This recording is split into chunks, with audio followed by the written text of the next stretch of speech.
கொத்து கொத்தாக அதிமுகவினர் அங்க தாவேக்கால போய் இணையறாங்க இல்லையா? அதுக்கு முக்கியமான காரணம் அப்படின்னு பார்த்தோம்னா, எம்எல்ஏ பதவிய நீங்க ராஜினாமா பண்ணிட்டு போனீங்கன்னா, அங்க எம்எல்ஏ சீட் கேரண்டி அப்படிங்கிற அந்த முக்கியமான ஆஃபரு.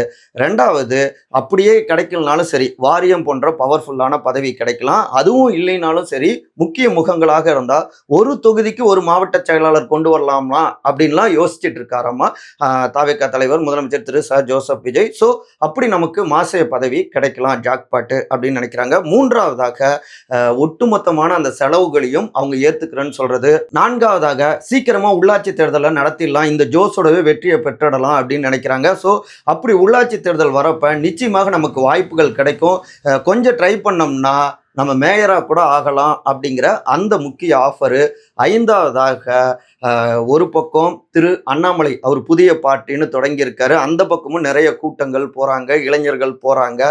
ஸோ போட்டியா அவங்க வந்திருக்கிறதால நிறைய பலமானதாக மாற்றணும் அப்படின்னு தாவேக்கா நினைக்கலாம். ஸோ இந்த போட்டியை புரிஞ்சுக்கிட்டு நம்ம கொஞ்சம் கூடுதலாக டிமாண்ட் பண்ணி இந்த பக்கம் சேர்ந்துடலாம் அப்படின்னும் அதிமுகவினர் கருதுறாங்க அப்படின்னு தகவல்கள் வருதுங்க. சில அதிமுகவினர், அதாவது தாவரவங்க.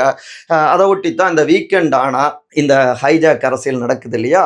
அப்பயே சொன்னாரு அமைச்சர் திரு ஆதவ் அர்ஜுனா, வாரந்தோறும் இணைப்பு விழாக்களை நம்ம நடத்தணும் அப்படின்னு. ஸோ அது மேலும் மேலும் வலுப்பெற்று கொண்டிருக்கு அப்படிங்கிறாங்க. சரி, இதை தடுக்கிறதுக்கு எடப்பாடி அவர்கள் என்ன செய்யணும்?